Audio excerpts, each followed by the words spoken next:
Okay, we finally made it down to the Marramarra campground. Took us about 2 hours.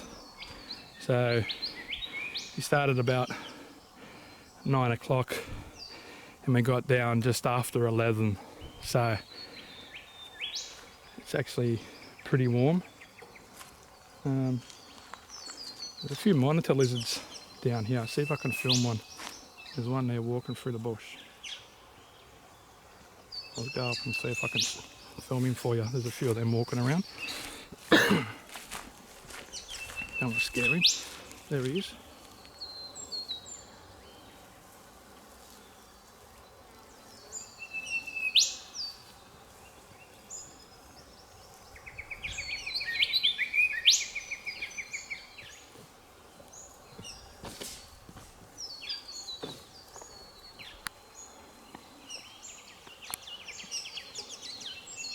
But we just got to watch out for our food because they might want to come and pinch it. So I've got the tidal creek just down here. I'll film a bit more later, but we're just going to get things set up. But it's been a bit hard to get down here. It's been a bit hot after the rains yesterday, so the humidity's up. Okay, we just come out and looking at the visitors book here just to see, if people put down if they've heard something weird. And this is from the 30th of the 7th, 2020. Elise writes, the perfect place to find serenity surrounded by spinebills, thornbills and robins. At last I discovered my sense of peace meditating high on a sandstone boulder. Do not fear the loud night calls alone in the camp. I smiled, just nature and I. Perfect. Wonder what the night calls are. Yeah. Okay, we're going to check out the tidal creek here, Marramarra Creek. And it looks like it's going out. It goes out pretty quick. And this is where we were hearing all the rocks getting thrown in. The rocks are all getting thrown in over this area, all along here. So yeah, it's just a tidal creek down at Marramarra. And when I heard the howls, they were right over that way. So yeah, not long ago the water was up here, so it's gone down a couple of metres.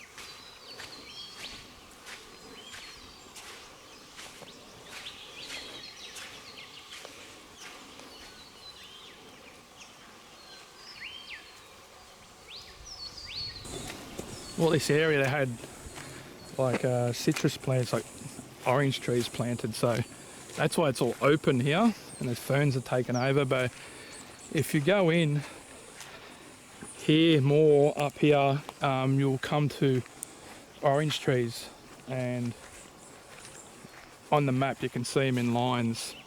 They're just in past these trees here. Tide's gone out a bit now, so we're going to have a bit of a walk up the creek here because it's not deep and it is a little bit warm, so it'll cool us off. So take the shoes off and we'll just go have a walk up the creek, and yeah, that feels so nice. Alright, we just walked up as far as we can go. The creek gets deep. So we probably walked 100 metres. Like, this may not be anything but natural, but it's very weird with this, on this little dead tree here. Yeah, could be just natural, but it's pretty weird that it landed perfectly in that spot. And then there's a tree break right here. And this is where we get the wood knocks from, this area. There's a lot of wood knocks all through this area. It's over here. The tree break there. Yeah, there's another little one. I'll just zoom in. So that's broken off there. Cave up there. Yeah, you can see. There's a cave up there, look at that. It looks dark, but it actually, you can see the sand going in, so it's just like a big overhang. But you know what, I don't think anyone's ever been in there other than maybe some Aboriginals hundreds of years ago, if they did come in this area. But yeah, that's weird, that. I don't know. So if it fell from right up there, it's had to fall about 8 or 9 to 10 metres and then perfectly land there, not break that little twig that's resting on.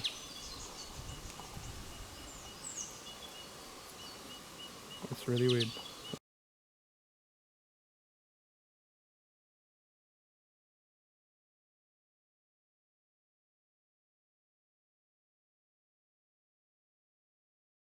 Like one thing that Kurt's just noticed is, if you see if this fell straight down, how did it get past these twigs that are right above it here? So it'd have to go through them or around them. It's had to have been placed here. It couldn't have fallen down. And the creek, the water doesn't get up here. Something has placed it there. That's really weird. Yeah, because you can see how if you look straight up, this is in the way. That would have to hit this or hit this part up here. Yeah, that's really weird. Yeah, unless it came in on an angle, which is unlikely. Yeah, it's been placed there.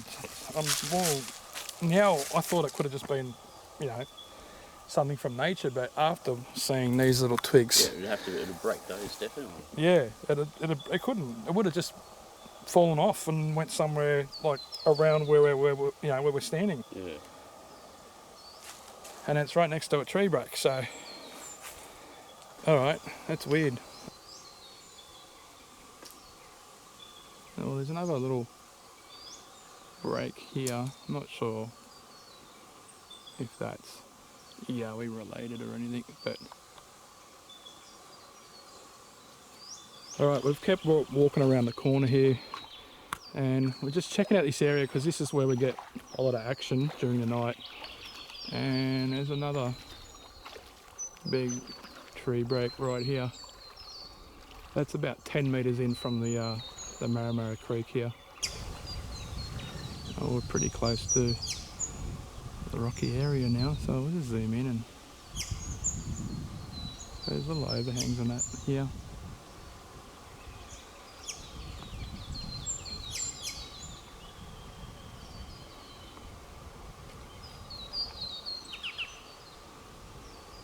So there's got to be something living around those areas. There's too many hidey holes. If you had a lot of energy to walk around there, you might come across something very interesting that we just haven't got the equipment to get up there.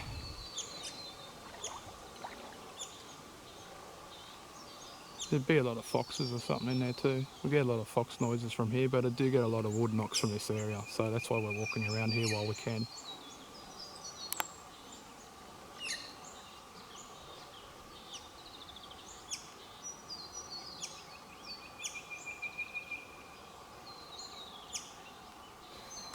You've got to watch out for these little nasty critters. Where? When you're out here. Where is he? There he is. If he latches onto you, you're going to have half an hour of pain. Or if you're allergic to them, you might be in trouble too. Anyway, you're only in trouble if you got your hiking thongs on or if you're in bare feet like me. So, you're barefoot like me. But if I get bits, ain't my only fault. I've been bit by them before. It's like a bee sting, and that's all. Half an hour of pain. Just come across this ant that's got this big tick. The tick must have been on a kangaroo or wallaby or something, and it's full. And these big ants trying to take it back to its and now there's all these other ants attacking it.